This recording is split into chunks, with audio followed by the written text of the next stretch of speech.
Hello everyone, welcome back to our YouTube channel. इस video में अपन बात करने वाले हैं नॉन यूनिफॉर्म कैश फ्लो वाले क्वेश्चन की। जो पेबैक पीरियड में अपन ने पॉइंट देखा था, ठीक है। पेबैक पीरियड में एक तो यूनिफॉर्म कैश फ्लो अपन ने देखा था और एक देखा था नॉन यूनिफॉर्म कैश फ्लो। तो नॉन यूनिफॉर्म कैश फ्लो को जो है अपन एग्जाम्पल के माध्यम से इस वीडियो में समझने वाले हैं। और पिछले वीडियोज़ अगर आपने नहीं देखे तो चैनल पर जाकर आप प्लेलिस्ट सेक्शन में उसको जरूर से रेफर कीजिएगा, ठीक है। पूरी पूरी प्लेलिस्ट अपन ने बना रखी है। और साथ ही अगर आपको नोट्स वगैरह चाहिए तो आप हमारा टेलीग्राम भी ज्वाइन कर सकते हैं। तो इस वीडियो को बिना किसी देरी की स्टार्ट करते हैं। सबसे पहले मैं आपसे कॉन्सेप्ट डिस्कस कर लेता हूँ कि पेबैक पीरियड में अपन ने क्या सीखा था। पेबैक पीरियड में अपन ने सीखा था कि जब जो भी पैसा अपना लग रहा है वो कितने टुकड़ों में यहाँ पर अपने पास वापस आ रहा है, ठीक है। तो वो चीज़ अगर अपन पीरियड के टर्म्स में डिफाइन कर दे तो वो अपना पेबैक पीरियड ही कहलाता है, ठीक है। तो उसको अपन जो है दो मेथड से कर सकते हैं। सबसे पहले यूनिफॉर्म कैश फ्लो अपन ने देखा था, इसमें डायरेक्ट फार्मूला अगर अप्लाई कर दो तो आपका जो है सीधा सा आंसर आ जाता है। पर क्या हो अगर वो जो है अपन को हर साल का जो कैश इनफ्लो है वो अलग अलग दे, उस केस में आप कैसे सॉल्व करोगे, ठीक है। तो इसको एक एग्जाम्पल फिफ्थ के माध्यम से अपन समझने वाले हैं। तो चलिए एग्जाम्पल फिफ्थ को भी स्टार्ट कर लेते हैं। यहाँ पर बोला गया है कि सपोज XYZ लिमिटेड जो है वो एनालाइज करे एक प्रोजेक्ट को, और उनको जो है इसके लिए जो रिक्वायर होगा इनिशियल कैश आउटले आउटले यानी कि जिसको अपन कैश आउटफ्लो भी बोल सकते हैं। तो उनको 2 लाख का जो है कैश आउटफ्लो यहाँ पर रिक्वायर्ड होगा एज अ इन्वेस्टमेंट, ठीक है। आगे बोला गया है कि इससे जो एक्सपेक्टेड कैश इनफ्लो अपने पास आने वाला है, तो एक्सपेक्टेड कैश फ्लो यहाँ पर बताया गया है 4 साल का, ठीक है। फर्स्ट ईयर का 80,000 है, सेकेंड ईयर का 60,000 है, थर्ड ईयर का भी 60,000 है और फोर्थ ईयर का 20,000 है। अब आपको पता कैसे लगेगा कि ये नॉन यूनिफॉर्म कैश फ्लो है, तो वो वाला सवाल है, ठीक है। तो आप देख सकते हैं यहाँ पर फर्स्ट ईयर में 80,000 है, सेकेंड में 60 है, थर्ड में 60 है और फोर्थ में यहाँ पर 20, यानी कि हर साल का कैश इनफ्लो यहाँ पर सेम नहीं है, ठीक है। इस तरह से आप पता लगा सकते हैं कि यानी कि ये जो यूनिफॉर्म कैश फ्लो वाला क्वेश्चन नहीं है, ठीक है। तो इस वाले तरह के जो क्वेश्चन आते हैं उसको आपको कैसे अप्रोच करना है।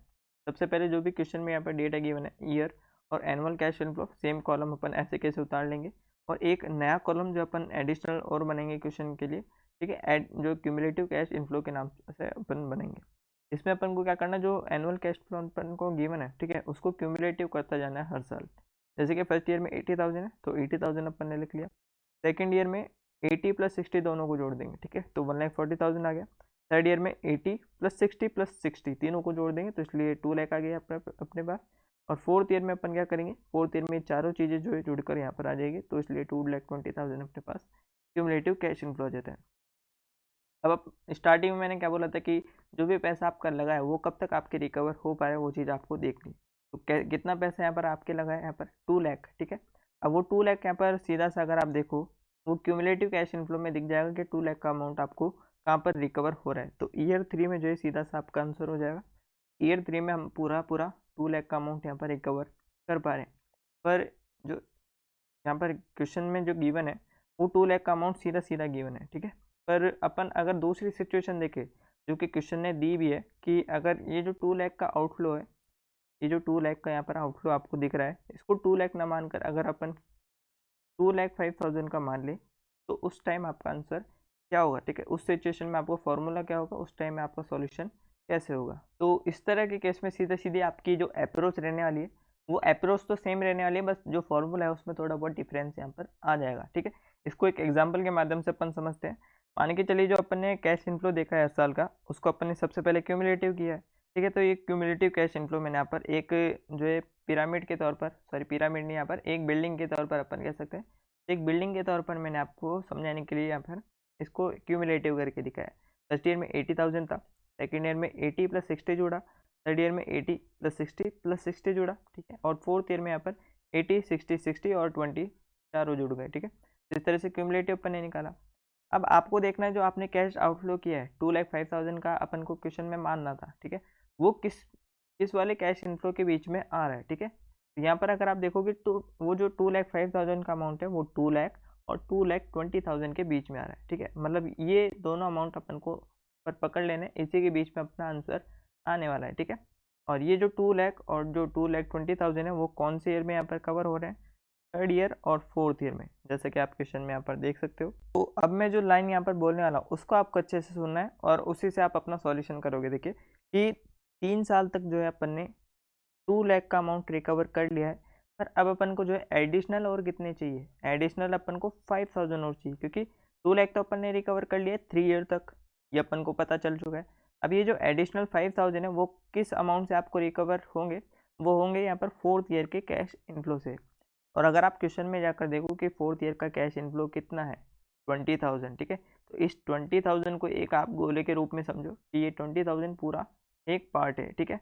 इसमें से अपन को रिकवर करना है केवल 5,000 अमाउंट, ठीक है। 5,000 का अगर मैं यहाँ पर 4 हिस्से बना दूँ, ठीक है, तो इसमें से आपको क्या कितना अमाउंट यहाँ पर रिकवर करना है, ओनली 5,000। तो ये कितना पार्ट हुआ यहाँ पर 20,000 का, 1/4 पार्ट, ठीक है। इसलिए आपका जो आंसर होगा वो ऐसे ही निकलेगा कि 3 ईयर्स तो जो अपना 2 लाख का अमाउंट रिकवर करके दे रहे हैं, पर जो 1/4 पार्ट है, 1/4 पार्ट अगर आप एक ईयर का निकालो तो वो कितना निकलता है, 3 ईयर 3 मंथ, ठीक है। तो 3 मंथ्स यहाँ पर निकल कर आ जाएगा, ठीक है। तो इस तरह से आपको समझ में आ चुका है कैसे इसको समझना है आपको और कैसे उसको फॉर्मूला के रूप में बनाना है, ठीक है। अब फॉर्मूला अपन देख लेते हैं सीधा सा। ये आपको समझ में आ चुका होगा कि 2 लाख तक का अमाउंट आपको 3 ईयर में रिकवर हो रहा है, और जो बैलेंसिंग फिगर अमाउंट यानी कि जो 5,000 का एडिशनल अमाउंट है वो आपको अगले साल के कैश इनफ्लो से रिकवर होगा। और अगले साल का कैश इनफ्लो 20,000 है, अपन को पूरा 20,000 तो चाहिए नहीं, उसमें से केवल 5,000 चाहिए। तो वो कितना हिस्सा हुआ अपना, 1/4, ठीक है। उस 1/4 को अपन ने इसमें कन्वर्ट किया है, सिर्फ ईयर के टर्म्स में कन्वर्ट किया है, तो 3 मंथ अपने पास निकल कर आए। तो फार्मूला बनाएंगे तो थोड़ा मे बी डिफ़िकल्ट हो सकता है आपके लिए। तो अपन क्या करेंगे, इसी क्वेश्चन से आपको समझा देता हूँ मैं। देखिए कैसे आपको फार्मूला जो है पुटअप करना है अपने क्वेश्चन में, ठीक है। सॉरी, आपको फार्मूला के आंसर कैसे पुटअप करना है जब भी आपके पास ऐसी प्रॉब्लम है। तो सबसे पहले अपन देखेंगे कि जो भी अपना अमाउंट है कैश आउटफ्लो है वो किस वाले क्यूमुलेटिव कैश इनफ्लो से, मतलब आपको जो थर्ड वाले कॉलम को देखना है पहले, फिर सेकंड वाले कॉलम को देखना है, ठीक है। थर्ड वाले कॉलम में आपको क्या देखना है, जितना अमाउंट आपका, मतलब जो भी अमाउंट बीच में आ रहा है। जैसे कि अपन ने यहाँ पर देखा था कि 2,05,000 किस किस के बीच में आ रहा है, 2 लाख के और 2,20,000, ठीक है।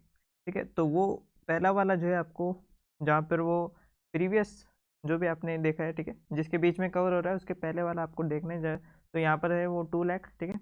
और वो 2 लाख कौन से ईयर में कवर हो रहा है, 3 ईयर में, तो वो 3 ईयर अपन ले लेंगे सीधा सा। और सेकंड वाले कॉलम में से आपको क्या देखना है, सेकंड ईयर वाले में से जस्ट उसके अगले वाला ईयर, 4th ईयर, मतलब उस 4th ईयर का जो है कैश एनुअल कैश इनफ्लो देखना है। उसमें से आपको पार्ट करना है, जो रिमेनिंग हिस्सा अपन को रिकवर करना है, ठीक है। तो अपन क्या करेंगे, 3 ईयर डिवाइडेड में ले लेंगे 20,000। और अपन को कितने रुपए चाहिए, मतलब अपन को सिर्फ एडिशनल कितने रुपए चाहिए, तो 2 लाख तो अपन ने ईयर 3 में कवर कर लिया था, और बाकी के 5,000 अपन को चाहिए। तो इस तरह से 5,000 आपको जो है ऊपर लिख देना है, ठीक है। तो इस तरह से जो निकल कर आएगा, तो 3 ईयर तो सीधा से ये निकल जाएगा। और यहाँ पर 5,000 को अगर आप डिवाइड करोगे 20,000 से, तो 1/4 हिस्सा आपके निकल कर आएगा। और इसको अगर आप जो है मंथ के टर्म्स में निकालना चाहो तो 12 से मल्टीप्लाई कर दोगे, ठीक है। तो 1/4 इंटू 12, आपके 3 मंथ सीधे सीधे निकल कर आ जाएंगे, ठीक है। तो 3 ईयर्स और 3 मंथ्स आपका आंसर पेबैक पीरियड का हो जाएगा, ठीक है। इस तरह से आपको सॉल्यूशन करना है। एक बार फिर से मैं बता देता हूँ अगर आपको समझ नहीं आया हो तो, कि सबसे पहले आपको क्या करना है, थर्ड वाला कॉलम देखना है। एक बार मैं इसको मिटा देता हूँ ताकि मैं आपको अच्छे से समझा पाऊँ। सबसे पहले अपन थर्ड बॉक्स देखेंगे क्यूमुलेटिव कैश इनफ्लो का। उसमें अपन देखेंगे कि जो अमाउंट अपन ने देखा है, जिसके बीच में वो अमाउंट रिकवर हो पा रहा है, कवर हो पा रहा है, ठीक है, उसके पहले वाला है, यानी कि ये वाला अपन ने वो देखा है अमाउंट। और इस अमाउंट में ये जो अमाउंट है वो किस ईयर में कवर हो पा रहा है, यहाँ पर 3rd ईयर में। 3 ईयर अपन ने ऐसे कैसे लिख दिया है। अब अपन क्या करेंगे कि जो सेकंड वाला बॉक्स है उसमें देखेंगे। अब वो सेकंड वाले बॉक्स में क्या देखना है, तो ईयर अभी अपन ने सेलेक्ट किया जस्ट उससे अगले वाले का कैश इनफ्लो, यानी कि 20,000, ठीक है। तो 20,000 को अपॉन में रखना है अपन को, और रिकवर कितना करना है, केवल 5,000, और उसको मल्टीप्लाई कर दो 12 मंथ से। तो इस तरह से आपके 3 मंथ्स निकल कर आ जाएंगे। इस तरह से 3 ईयर 3 मंथ्स आपका पेबैक पीरियड का आंसर हो जाएगा। मैं एक बार चेक भी कर देता हूँ आपको। देखिए 3 ईयर 1/4 भी आप लिख सकते हो, या फिर 3 ईयर 3 मंथ्स भी लिख सकते हो, कैसे भी आप लिख लो, आपकी मर्जी, ठीक है। तो इस तरह से अपना एग्जाम्पल 5 भी कवर होता है, उससे आपको समझ में भी आएगा। फिर मिलते हैं नेक्स्ट वीडियो में, तब तक टेक केयर, गुड बाय।